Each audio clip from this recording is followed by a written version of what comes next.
Welcome to LevelUp Russellville, the show where we explore the great things happening to Russellville and the Arkansas River Valley. Sit back, relax, these opportunities are real, and you might even be able to take advantage of them yourself. Enjoy the episode. We did a telecommunication company in Northern California.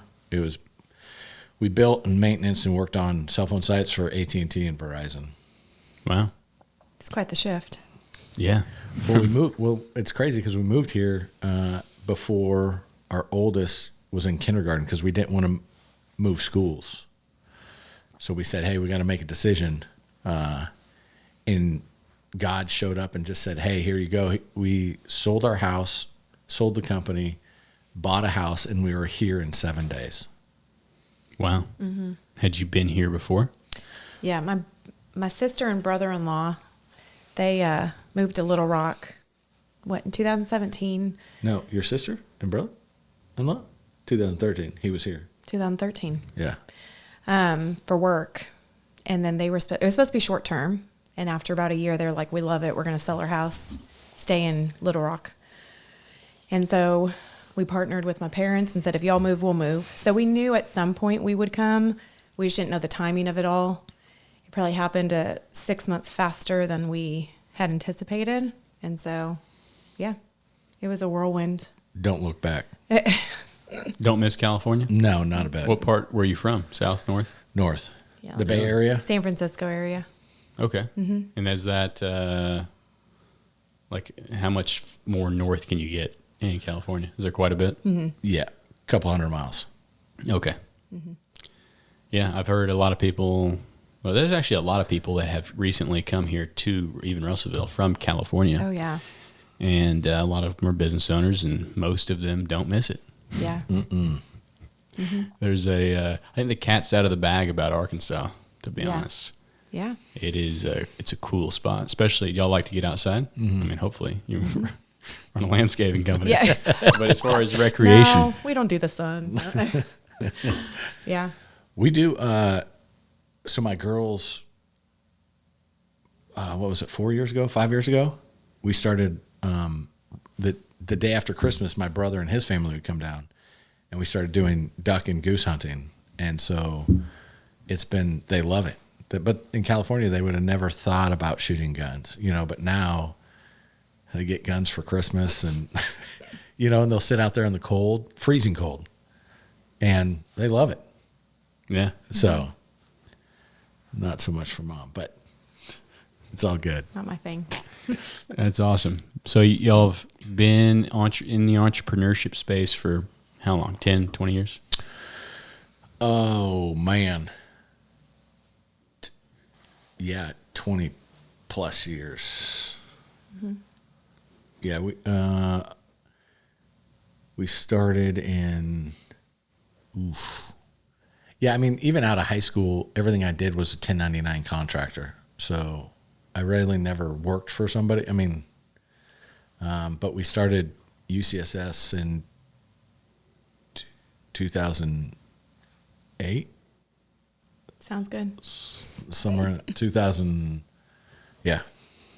Okay. So over the years, how has your definition of success changed? Ooh.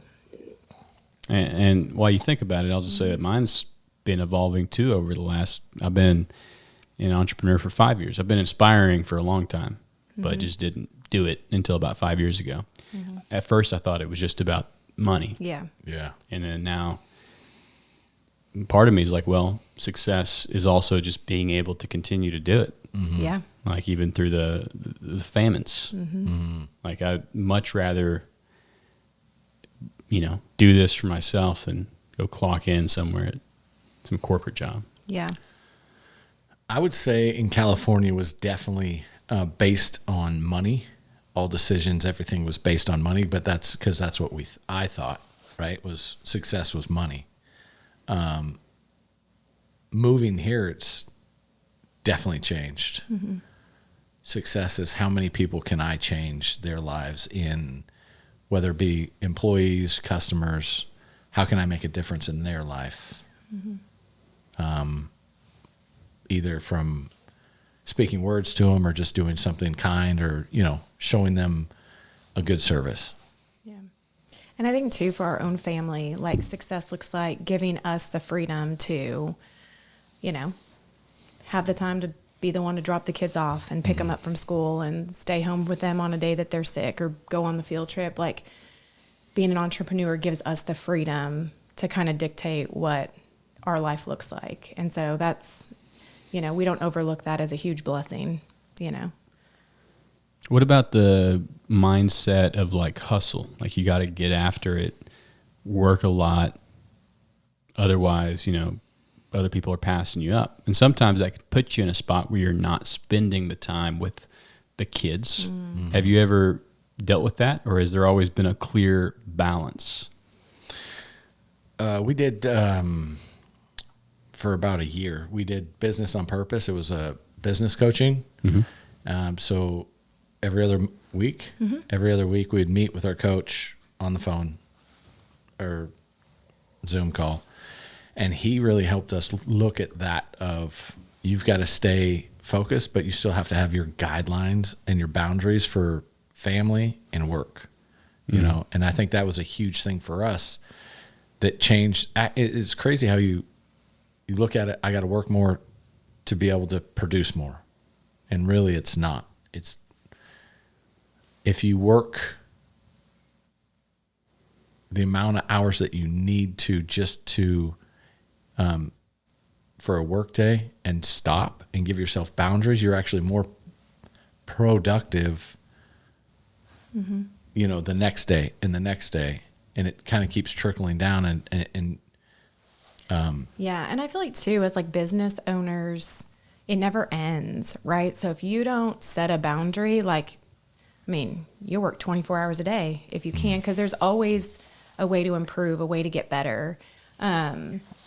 And so I feel like echoing what he said, it's like when you set margins and allow time to rest, I think you're more productive, you have better ideas. But yeah, if you don't, I mean, for a long time, it's still something we're working on is like setting boundaries. I mean, because we'll talk about work until we're going to bed at 10 o'clock at night if we don't like shut it down of like, okay, we cannot talk about work anymore.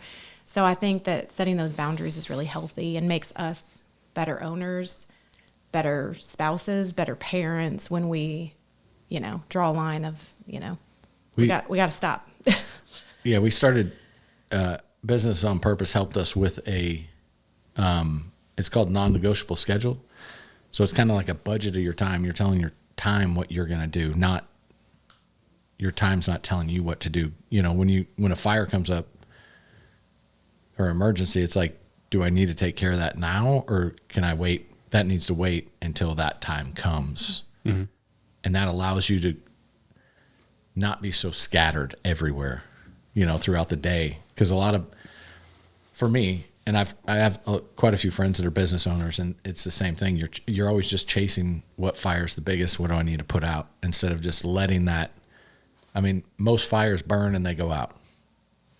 So, you know, and it's allowing your guys to know, like, hey, I'm not letting you down, but I'm going to let you figure that out. You need to answer that stuff. You know, hey, most of the times they call you and say, hey, how do I fix this? When if you just let them have the time, they'll fix it. Or they'll get the answers they need to. Mm-hmm. So it's just giving your employees power to do things that they need to do, but most of us just want to answer it to move on. Yeah. Yeah, so we've kind of started with the idea of you should rest, which I agree with. I've been learning that recently in life. Like sometimes less is more, just like the body needs rest, your mind does too. And now you brought up something really interesting, which is a new topic, which is managing people and empowering them with the ability to make decisions. And I've been historically very bad at this. I tend to micromanage because usually how I've done it is I have a function in a business that at first it's just me fulfilling that function. And I develop a way I really like it and my standards are high. And then I eventually bring in somebody else. And I train them. Mm-hmm. And in my experience, it's been very frustrating and difficult to find that balance of like, they're still meeting the standards, but you're not micromanaging and like holding their hand along the way. Mm-hmm. So someone in my position, how would you help? What would your advice be? Yeah. One thing that our business coach told us, and I remember this often, is he said, so there's probably 100 different ways you can do something. 20 of them are not going to work. They're not going to be efficient. It's going to cost the company money, but there's about 80 ways that it can be done, and they're all efficient and effective, but it's going to look different. And so I think remembering for myself, okay, is it still getting done? Is it efficient? Is it costing the business more money? And if the answer is no to those things, then it's like it can look a different way. It might not be the way I do it, but you're still getting to the same end goal. It doesn't have to be one specific way. You know, I think that was helpful for me. No, that's huge. That's good to know. Yeah, I'll have to think about that, because it's honestly been probably the biggest obstacle I haven't been able to quite crack yet over the last 5 years. Just hiring different contractors for different roles, and just juggling all that comes with that. Mm-hmm. So, in the bigger picture, though, of just everything that is going on when you run a business, has there ever been a time that you thought you wouldn't make it? That you were about to have to. Let me change the question. How many times has that happened? It's. I mean, I think it happens a lot. But I think the big thing is stopping at that point and stepping back and looking at the big picture, instead of that snapshot of that second of, man, how are we going to make payroll? Man, we just lost $250,000, or, whatever that split second decision is. Have you built a team around you, not just at work, but, like my wife and I and, friends and things, and talking to them help support you through those situations, and knowing that, there's going to be hard times, but most entrepreneurial people that I know kind of thrive on that, like hard time, like, oh, it's a struggle. Let me figure out how to get through it. And for me, like, I don't make notes of those things, so I can't go back on them, and say, hey, this is how we got through this. That's why I have my wife work with me. So, I would say that just having a really good team around you, and everybody knows that no matter if you hit good times or bad times, we're there until the end, till the end. Wheels are coming off, we're still going. Like three-wheeled bus going down the road. Yep. And I think too, coming back to like your vision and what you feel like your mission is, because there's a lot of days where I'm like, we could just go get like 8 to 5 jobs and like not have to stress about the stuff. But it's like at the end of the day, we feel like the Lord has called us into this for this season. And until the grace has lifted off that, I think we're like, it's our why. Yeah.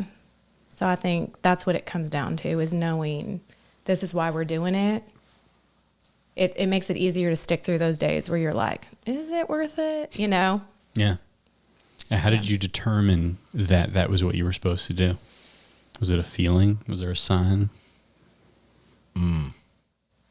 Yeah. Well, so when we moved here, we said we sold our business, and we pretty much said no more businesses. I went and got a job. She went and got a job, 9 to 5. And it just didn't feel good. Didn't feel right. So we kind of, started talking about it, praying about it, discussing it. This came up.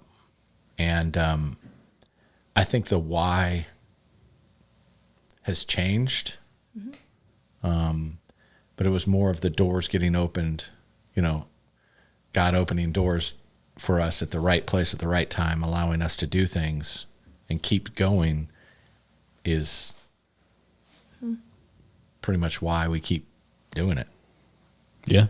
Yeah, I agree with that. Sometimes I ask the question, what do you want me to know? What do you want me to do? Mm-hmm. And then things just happen. Yeah. Like you said, door comes open, you walk through it. Mm-hmm. Like, I don't really know. Yeah. I don't really know why I'm walking through this door, but let's see what's on the other side. Yeah. Yeah. And that, I think it's more in the last year and a half, 2 years, we've really just, our mission is, our why and mission is to reach kind of a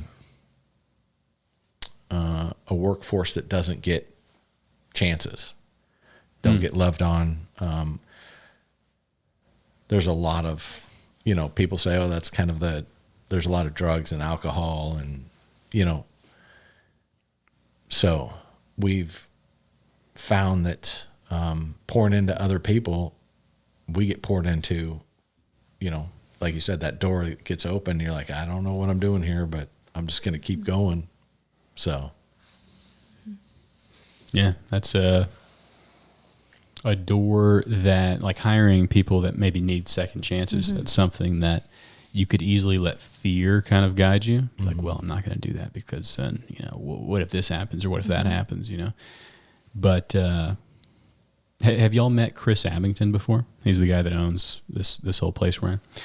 We were talking one day and he said, Tal, I think there's pretty much you just always have a choice between love and fear, right? Mm-hmm. Which one are you going to let guide you? And even when he built this place, he's like, him and his wife, they questioned it many times. They're like, this is a lot of money to invest in a building like this, renovate it, and it's not something this town has really ever had. Like, will it work?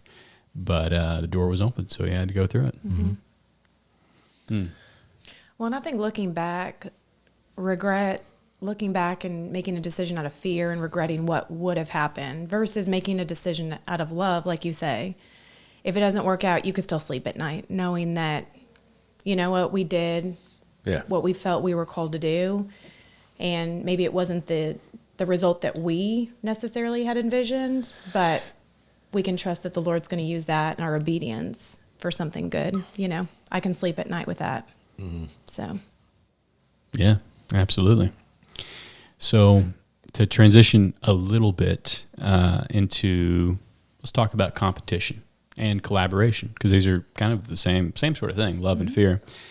Oftentimes, are y'all too familiar with like Pope County? You spent much time here? Mm-hmm. Not really. So I've grown up here my whole life here in Russellville, and we have a nickname for Pope County called Nope County, because it's just, I don't know why. Tons of things have tried to happen over the years, I guess, and people said no. The powers that be. So what I've noticed changing recently is a lot of the fear of competition is being replaced by collaboration. Mm-hmm. Like two competing businesses can help one another. Mm-hmm.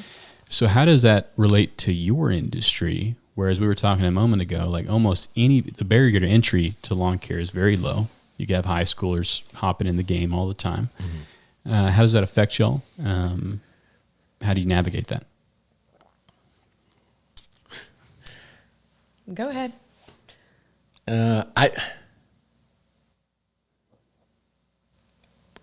I've always been open to collaborating with other companies.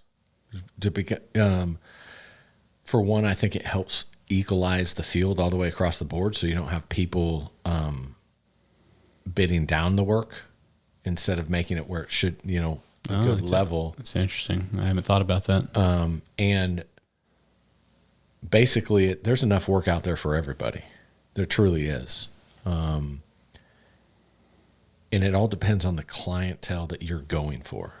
As long as you don't lower your standards to try and get something that you shouldn't be doing, then everybody should be able to work in harmony together and knowing, hey, this is your specialty. You guys keep doing that. You're good. It's been interesting in this industry.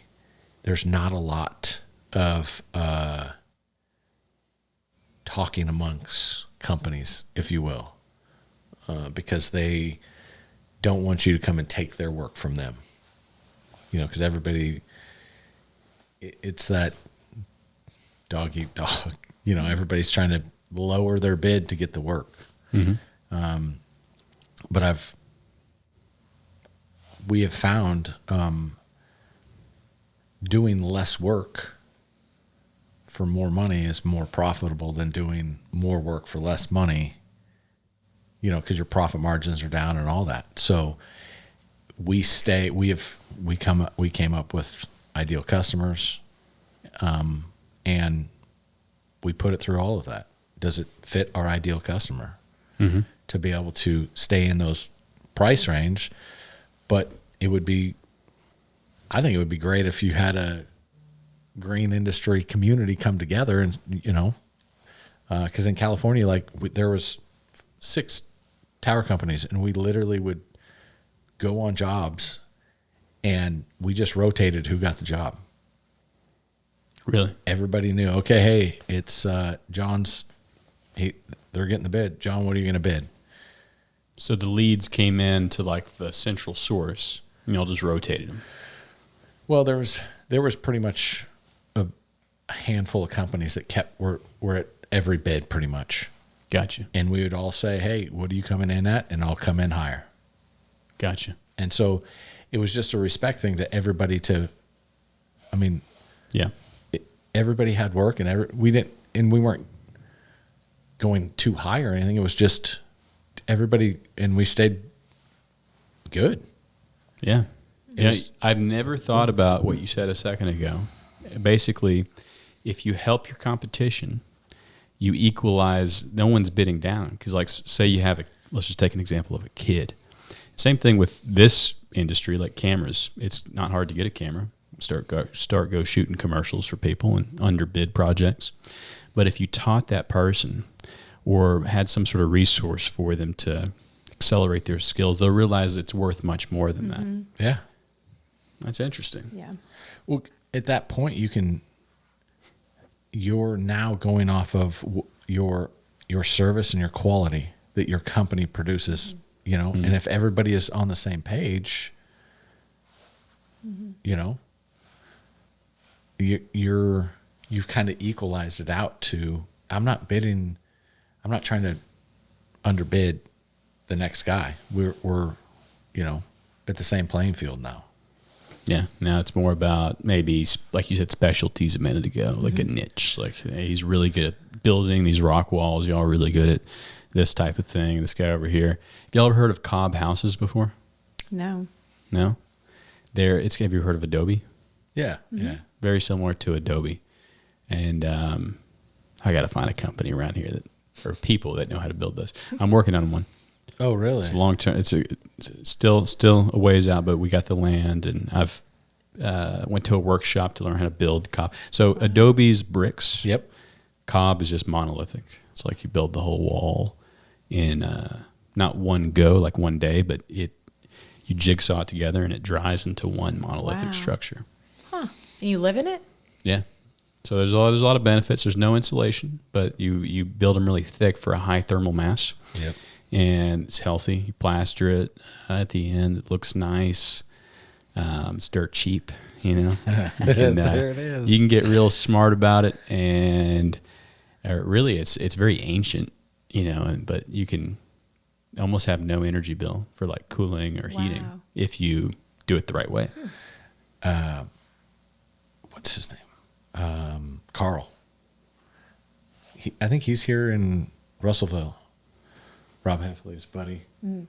He's building a house like that. Yeah, I want to meet Carl. And the Heffleys, like that name is real familiar. I went to school with a couple Heffleys, some daughters, so probably her dad or something. But Carl, if you're listening to this, I'll help you. I'll come and help you build it. For free. Oh, yeah, in the Cobb community, I mean, if he's building Cobb, the way that they do it is it's kind of like a barn raising. Once you get to the part where it's like, okay, we're ready to start slapping mud into the wall, that takes a lot of time, a lot of effort. So you just do a barbecue, you know, invite a bunch of people over. Anybody can do it from like 90 to 5 because you just grab whatever you can hold, you know, slap it on. Super simple. yeah, like I said, I went to Tennessee to learn how to do it at this workshop, and it's just so simple. You know, getting that education was, it was so easy. You didn't have to go, but it was just good to like see in person. This is how it works. He called it a bag house or something like that. Okay, yeah, so it's similar, but yeah, some people do it with bags, and then he might plaster over it at the end or something, or fill it with cob. And I've heard of bag houses, maybe earth ships as well. It's going to bother me. I'm going to text him right now. Sounds good. Yeah, yeah. There's only a few people I've brought it up to that know what I'm talking about, but there is a small cob hut up on Pettigene, but no one's living in it. The walls are like this thick. It's more like an experiment someone's doing, and it's more like a tool shed if anything. But that's cool.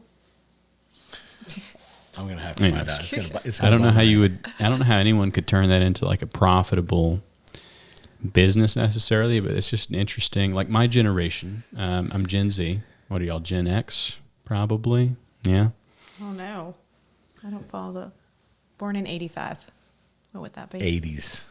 Yeah, so you're Gen X. Maybe you're not millennial. No. Yeah, so I'm not a millennial either. Like, let's forget about them. But yeah, like a lot of people my generation, they're online complaining like, hey, we're not going to be able to afford houses. And maybe like going back, I don't know. Again, I don't subscribe to the fear scarcity mindset anyways, but maybe going back to ancient techniques. Like, well, how did we used to build these things? And, you know, maybe there's an answer there. Yeah. Yeah, I know. And I think it's Europe or Germany. They're doing 3D printing of houses. Yeah, I saw that. They got a machine that comes out and just 3D prints the It's whole like house. a huge extruder. Yeah. It's like they just 3D print it. Wild. It is really interesting. Not for me, though. No? I mean, some of these cob houses, if you go online and look at them on YouTube, some will look like huts, and then some will look nice. Yeah. Like, you know, you wouldn't know it was cob on the inside of the wall unless you knew, because they plaster over it or whatever, however they want to finish it. But they can look very, very nice, or you know. Huttish. Or huttish. Huttish. Exactly. But that's interesting. So how you view the competitive landscape, I think that's something we could all learn from. And I don't know about Conway, but Russellville is at this really interesting point where we have a lot of solid local options, say in the food industry, but also like there's a lot of big chains moving in now, and that's going to. It already has put a few out of business. I don't know if it was because of that, but a few have recently closed their doors. Conway's got much more of the bigger options. Do you feel like, well, how long have y'all been there again? About 6 years? Well, we've been there since 2017. Okay. It's interesting. I don't think we've had any big corporate companies in the lawn and maintenance. We do fight pest control, Terminix, your big companies, but in those, we've found if you're very personable, you answer the phones, you have a human that's here. We've found that it helps in our industry. Answering those phone calls, just them being able to talk to the technician or the manager who's over that project has helped us separate us from those bigger, corporations. Yep. That's interesting. It's interesting that you said talk to a human, because I love talking to a human, not going through. I hate hold music. Don't use hold music. But robocalls, horrible. But also at the same time, here at the hub, we don't have anyone on the front desk, hardly ever. And it's just the fact, this is the way things are around here right now. So we're working on rolling out an AI reception system. And they're getting pretty realistic. Yeah. It's pretty creepy, actually. Mm-hmm. It's pretty creepy what you can do with it. But it's kind of cool. And I think it's going to help us in our specific situation. But I do agree with you. It's ideal to have that human at the other end. Well, it's more, like I said, it's more than being able to talk to the technician or the crew lead that's going to be on site. You know what I'm saying? Because it makes it feel like you're carrying more instead of just passing them through. Yeah. Because I think an answering, like, you're talking about an answering AI service. I don't know if I would say that would be bad, because you're more collecting data at that point. You're collecting the information from them, getting that information, and then returning that call, calling them back, being responsive.